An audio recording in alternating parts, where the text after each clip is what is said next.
तो पेश खबरन हिंस तफसील वज़ीर-ए-आज़म नरेंद्र मोदी सिंध तरफा वाज़ अक़वाम मुत्तहिदा जनरल असम्बली मज खिताब करने या दौरान तमो दुरुस्त दुनिया मज दरपेश चैलेंजन यमन मज आलमी वबा कोरोना वायरस दहशत गर्दी पे रोट लागने तो माहौलियाती तब्दीली हवाले जिक्र कोर पन्निस खिताबस दौरान वोन वज़ीर-ए-आज़मन से अफगानिस्तान मज मौजूदा हालात तो तालिबान हुकूमत दुरुस्त दुनिया से खतरा बोड़ चैलेंज तमो वोन मौजूदा हालातन हुंद गन अफगानिस्तान मज कह मुल्क फायदे तुलन तमो वोन मजीद अफगानिस्तान सरजमीन गि दहशत गर्दी बापत इस्तेमाल यी कर। दूसरी ओर रिग्रेसिव थिंकिंग के साथ जो देश आतंकवाद का पॉलिटिकल टूल के रूप में इस्तेमाल कर रहे हैं, उन्हें ये समझना होगा कि आतंकवाद उनके लिए भी उतना ही बड़ा खतरा है। ये सुनिश्चित किया जाना बहुत जरूरी है कि अफगानिस्तान की धरती का इस्तेमाल आतंकवाद फैलाने और आतंकी हमलों के लिए न हो। हमें इस बात के लिए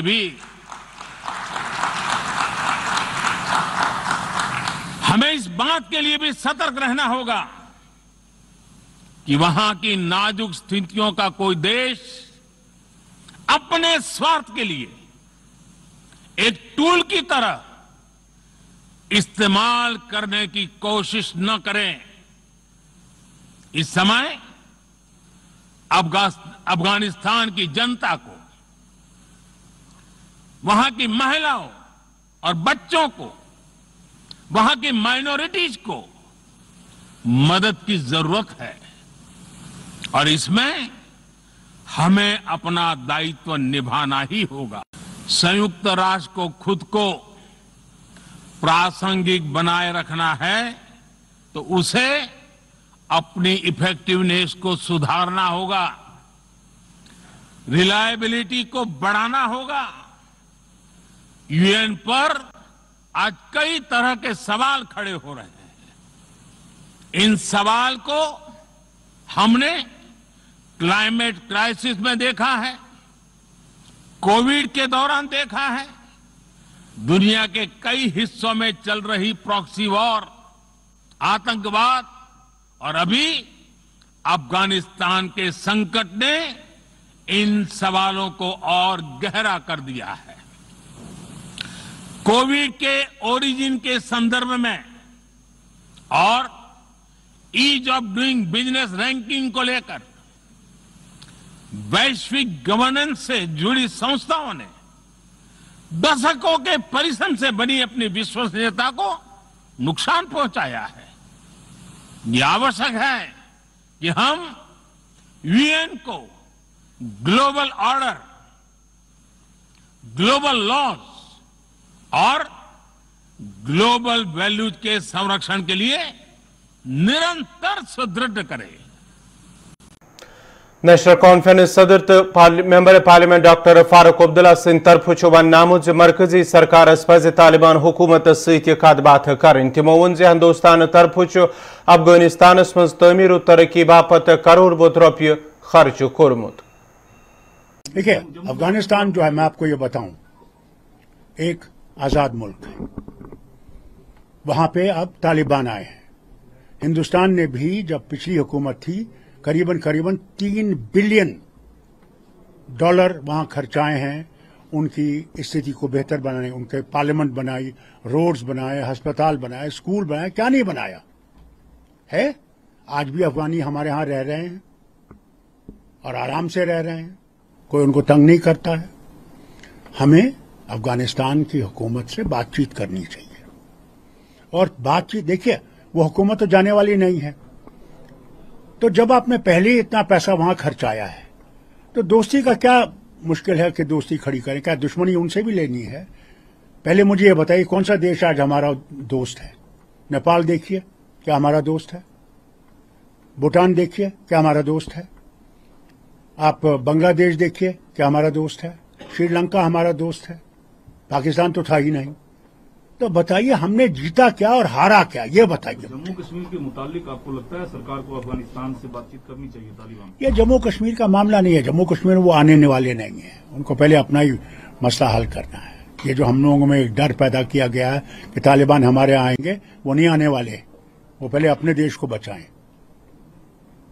हमें अपने देश की अपनी खुद, हमें इसके बजाय कि अमेरिका के पास जाएं और उनसे कहें हमें मदद करें, हमें उनकी जरूरत नहीं है। हम लोग 1.3 बिलियन लोग हैं, माहौल नहीं है। चीन के बाद हमारी सबसे बड़ी आबादी है। हमें अपने पैरों पर खड़ा होना है, तभी हम इस देश को बचा सकते हैं।